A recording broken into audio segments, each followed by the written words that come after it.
많은 사람들이 디스크라고 하면 흔히 척추 디스크 탈출증, 디스크라고 하죠. 그걸 떠올리지만 환자가 왔는데 병원을 여기저기 다 다니고 다 이상이 없다고 그러는 거예요. 근데 본인은 아파 죽을라 그래요. 실제로 보면 MRI 상으로 보면 정상처럼 보이는데 실은 그게 아닙니다. 사실은 여러분들이 잘 모르고 있는 디스크 내장증이라는 질환도 있습니다. 그래서 오늘은 많은 분들이 잘 모르고 계시는 디스크 내장증에 대해서 자세히 말씀드리겠습니다. 끝까지 시청해 주세요.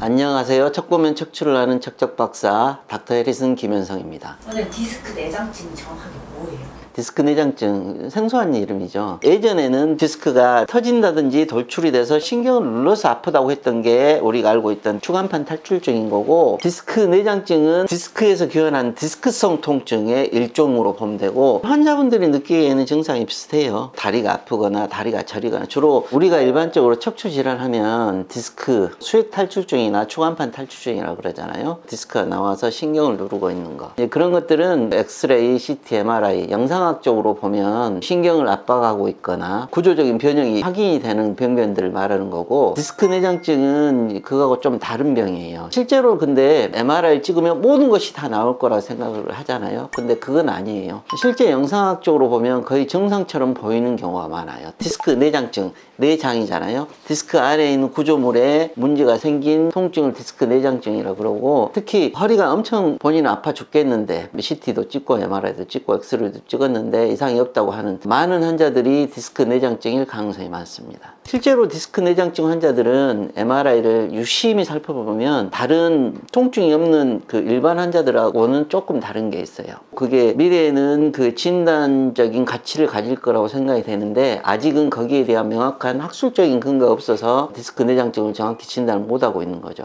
디스크 내장증은 이미 학술적으로는 그래도 꽤 많이 알려져 있는 병이고 치료도 꽤 많이 하고 있는 병이에요. 디스크는 찢어지는 구조물이에요. 척추뼈는 골절이 되는 것처럼 디스크는 찢어지는 구조물이어서 그 외상의 흔적들이 자꾸 반복이 되다 보면 퇴행성 변화가 오게 돼요. 우리 MRI 같은 거 찍으면 정상적인 디스크들은 하얗게 나오잖아요. 근데 디스크가 퇴행이 되게 되면 디스크가 검게 변해가요. 그게 이제 블랙 디스크나 아니면 퇴행성 디스크라고 이야기를 하게 되는데, 그 중에서 특별히 통증이 더 심한 경우를 디스크 내장증이라고 하는데, 그 디스크 내장증 환자들의 가장 심한 통증은 대부분은 엉치나 허리가 아파서 앉는 것이 굉장히 힘든 경우들이 많아요.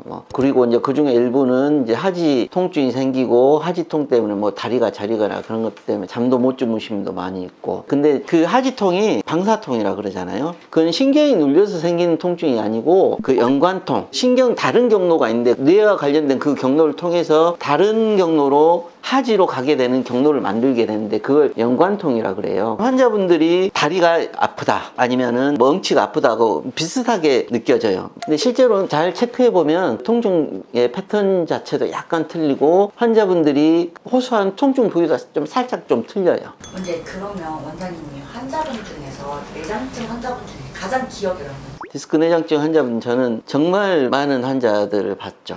이 환자는 MR을 보면 디스크가 검게 변해 있죠. 근데 실제 이 환자는 신경이 눌려있는 부분은 하나도 없어요. 협착증이 있는 것도 아니고. 근데 환자는 앉지를 못해요. 그리고 활동 자체는 거의 안 되고. 그런 상태로 오셨고, 그것 때문에 저한테 내시경 치료를 받으셨고, 지금은 정말 많이 좋아하셨어요. 그래서 일상생활을 다 하시게 되는데, 그리고 20대 후반 남자 환자였어요. 근데 그 환자는 딱 보니까 변호사 시험 공부를 하고 있었던 친구인데, 결국엔 그걸 포기를 했어요. 5분을 앉아있지 못하니까. 그 이후로 그걸 포기를 하고 나한테 치료를 받았고, 지금은 전 세계 여행도 다니고 잘 살고 있는 친구가 있어요. 어떤 환자들은 오래전에 나와 같이 근무했던 환자인데, 본인의 집이 있으면 집에서 5m 밖을 못 나가요. 집에서만 갇혀 살았던 사람이에요. 본인은 일도 하고 싶은데 그거 자체가 안 되는 거예요. 그리고 나한테 와서 시술 받고 지금은 완전히 좋아져가지고 정상 생활을 하고 있는 환자가 있고, 또 한 명은 수술 끝나고 나서도 내시경 치료 받고 나서도 거의 한 달 동안 너무 힘들어가지고 날마다 울고 날마다 나한테 톡하고, 정말 많은 시간을 내가 격려를 하고, 그리고 6개월 후에 왔어요. 완전히 많이 좋아져가지고. 그때 울던 기억들이 그대로 남아있기 때문에 나는 그 환자들을 잊을 수가 없죠. 그 친구들은 항상 내 가족처럼 같이 지금도 연락하고 있어요. 그분들이 회복되는 과정이 정말 지난한 과정을 가야 돼요. 뭐 예를 들어서 뭐 시술을 한다든지 수술을 한다든지 그러면 물거품처럼 싹 사라질 것 같잖아요. 절대 그러지 않습니다. 여러 가지 신경들이 굉장히 많은 변성을 초래했기 때문에 그게 회복되는데도 시간이 굉장히 많이 걸리고 그 사이에 정말 뭐 힘든 과정을 거쳐야지 회복이 되거든요. 물론 모든 디스크 내장증 환자들이 지금 현재 다 고칠 수 있는 건 아니에요. 근데 예전에 그 디스크 내장증 환자들이 거의 진단도 못 받고 전국을 떠돌아다니던 그런 시대가 있어. 근데 지금은 그 중에 많은 환자들이 70에서 80% 환자는 거의 완전히 정상 생활로 돌아갈 정도로 회복이 되기 때문에 우리 블랙 디스크라고 하는 MR상에서 디스크가 끊게 보이는 환자는 굉장히 많아요. 근데 그 환자들이 모두 그 통증을 유발을 하는 건 아니고 일부 환자들에서 극심한 통증, 특히 요통이나 하지통, 방사통이 아니고 연관통이라고 하는 통증, 그런 통증이 오게 되는데 그것을 MRI 영상학적으로 봤을 때 신경이 눌려있지 않으니까 뭐 이상이 없다고 그렇게 보면 안 된다는 거죠. 결국에는 미래에는 MRI 기술이 더 발전돼서 이걸 진단할 수 있는 그런 시대가 올 거예요. 오늘은 디스크 내장증과 그 치료 사례에 대해서 알아봤는데요. 많은 분들이 척추 통증으로 인해서 굉장히 고생을 하면서도 이 질환에 대해서는 잘 모르고 있었을 것 같습니다. 허리 통증이 지속되는데도 불구하고 특별한 진단도 나오지 않고 특별한 호전이 없다고 생각이 된다면 디스크 내장증일 수도 있으니 꼭 디스크 내장증에 대한 경험이 많은 전문의와 상담을 해보시길 바랍니다. 이 영상이 도움이 되셨다면 좋아요와 구독, 알림 설정까지 부탁드립니다. 다음에도 유익한 정보로 찾아뵙겠습니다. 척 보면 척추를 아는 척척박사 닥터 해리슨 김윤성입니다.